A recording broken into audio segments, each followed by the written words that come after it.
E o compromisso fiscal neste período do ano para milhares de brasileiros é a entrega do imposto de renda. O prazo para o encaminhamento da declaração vai até o dia 31 de maio. E o joinvilense, que tem essa obrigação, pode ajudar a fazer com que parte dos recursos pagos possa então ser destinado a projetos que fiquem aqui na cidade. Estamos recebendo a Andréa Eftin, que é empresária do setor contábil. Andréa, bom dia, obrigado pela sua presença, bem-vinda à Jovem Pan Joinville, tudo bem? Bom dia, Marcos, bom dia, Fernando, e bom dia, ouvintes da Rádio Jovem Pan Joinville. Muita alegria estar aqui hoje. Muito bem, a gente que agradece. E a gente já sabe que o dinheiro não precisa ir tudo para Brasília, né? Isso Pode mesmo. ficar uma parte aqui. De que forma que a gente faz isso, hein? Então, existem duas maneiras de fazer a doação do imposto de renda. Nesse período em específico, que é o período de entrega da declaração, nós fazemos isso através do Programa de Declaração de Imposto de Renda, onde o contribuinte pode doar até 6% do imposto devido que é apurado na declaração. Essa doação agora, durante o período de imposto de renda, eu não consigo destinar a um projeto específico. E sim, eu faço a doação ao Fundo do Idoso ou ao Estatuto da Criança e Adolescente, destinado ao município de Joinville. E depois os projetos, as entidades vinculam seus projetos aos editais e com isso conseguem captar esse dinheiro que os contribuintes doaram neste momento. Muito interessante esse ponto que você tocou, Andréa.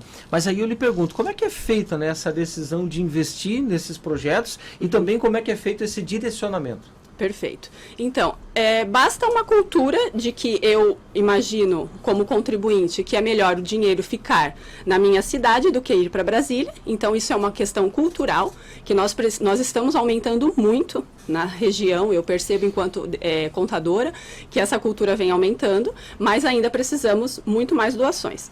E daí a gente... Neste momento, como eu falei, eu decido se eu vou doar para o Estatuto da Criança e do Adolescente ou para o Fundo do Idoso. E faço, na hora ali na declaração mesmo, o próprio sistema tem um campo específico onde eu escolho, faz o cálculo, 6% do imposto que eu devo para a Receita Federal, é emitido um DARF, que é uma guia de pagamento, e eu pago diretamente para esse fundo. Esse fundo é administrado pelo município e o município cria o edital. A segunda etapa, eu posso fazer ao longo do ano doações. E daí, nesse caso, eu posso ir diretamente doar ao projeto que eu acho interessante. E abrange um pouquinho mais para quem eu posso doar, qual destinação. Então, durante o ano, eu posso doar também 6%, que é o limite máximo, porém eu posso escolher projetos voltados à área da cultura, audiovisual, desporto, Estatuto da Criança e Adolescente e idoso também. Só que daí eu vou, olho, analiso o projeto em específico e consigo fiscalizar esse projeto também. A CIG hoje, ela tem o Banco Social, onde o contribuinte às vezes não tem noção de que projeto poderia aprovar, quais os projetos existem na nossa cidade. Então, no site da CIG, a gente tem a lista de projetos cadastrados que são validados pelo Ministério da Cidadania, pelos editais municipais. Então, a gente consegue buscar. Eu não sei que projeto que eu quero doar ao longo do ano, né? Não só no período de declaração. Eu busco a CIG através do site ou diretamente na entidade e eu consigo consultar os projetos validados, que é muito importante também, saber para quem eu vou doar. O profissional da contabilidade tem nesse período do ano muito trabalho, né? O profissional já trabalha o ano inteiro, mas é natural que nesta época, em razão do prazo do início da declaração até o prazo final e tudo mais, e esse profissional ele acaba sendo muito requisitado. Pergunta que é um pouco mais até de curiosidade.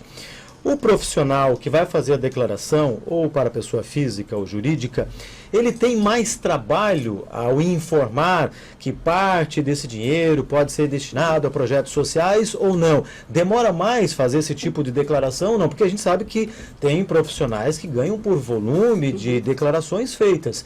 Como é que é essa logística, hein? Não, assim, hoje, no período de declaração, a gente só pode optar por doar quando o modelo da minha declaração é completo. Certo. Ou seja, eu utilizo as deduções legais. Existe um modelo simplificado, onde o governo permite uma dedução, e ali eu não consigo fazer destinações. Só que é apenas, assim, 3 cliques.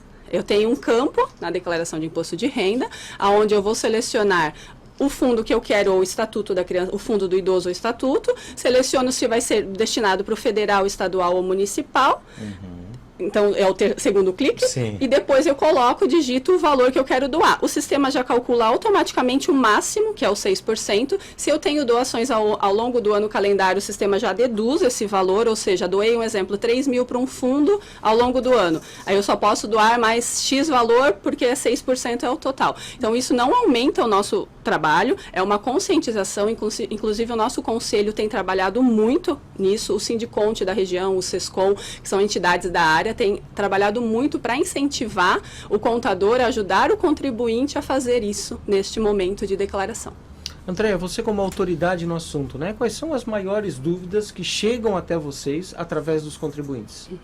Então, falando de doações, a maior dúvida é aquela situação: fico na malha fiscal? Estou ou não? Vai me dar trabalho? Como eu devo fazer isso? Vale destacar que a malha fiscal, eu trabalho no imposto de renda há mais de 17 anos. Não é por doar, pelo ato de doar, que você vai cair numa malha fiscal se a sua declaração está correta. Então, eu faço muitas declarações contribuintes que fizeram doações e em nenhum momento caíram na malha por este motivo. Então, assim, é um mito que dificulta, às vezes, a conscientização da doação, mas realmente não é a principal dúvida falando de doação. Como funciona? Vou ficar na malha ou não? Então, isso não acontece, pode ficar muito tranquilo. Busque um contador, né, um profissional da área contábil habilitado, com conhecimento para te auxiliar, que você não vai ter problema.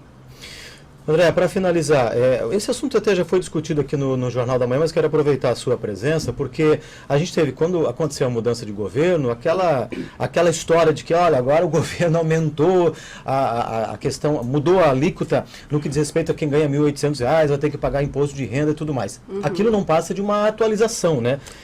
Muitas pessoas tinham dúvidas nesse sentido também. Então, né? a tabela do imposto de renda já vem sem atualização há muitos anos, né?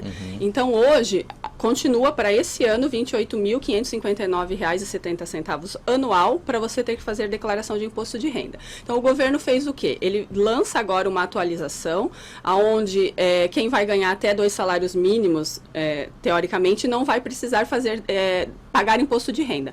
Hoje, em média, assim, num cálculo mensal, se você ganha até 2.100, 2.200, você não tem pagamento, não tem desconto de IR na sua folha de pagamento. Mas se esse montante ultrapassar R$ 28.559,70 no ano, você precisa fazer a sua declaração. Não significa que vai pagar imposto de renda neste momento, mas é obrigado a declarar. Então, essa atualização, essa correção acontece, teria que acontecer todo ano, porque tudo, né, é inflacionado, tem os índices aí governamentais que deveriam ser seguidos para essa atualização da tabela. Então, isso não passa nada mais do que uma atualização, realmente. Andréia Eftin, empresária do setor contábil, muito obrigado por aceitar o nosso convite. Sucesso, boa sorte e até uma próxima. Obrigada. Agradeço em nome da CIG, ao Núcleo de Empresas Contábeis, a presença hoje. Um bom dia a todos. Bom dia e sempre bem-vindo.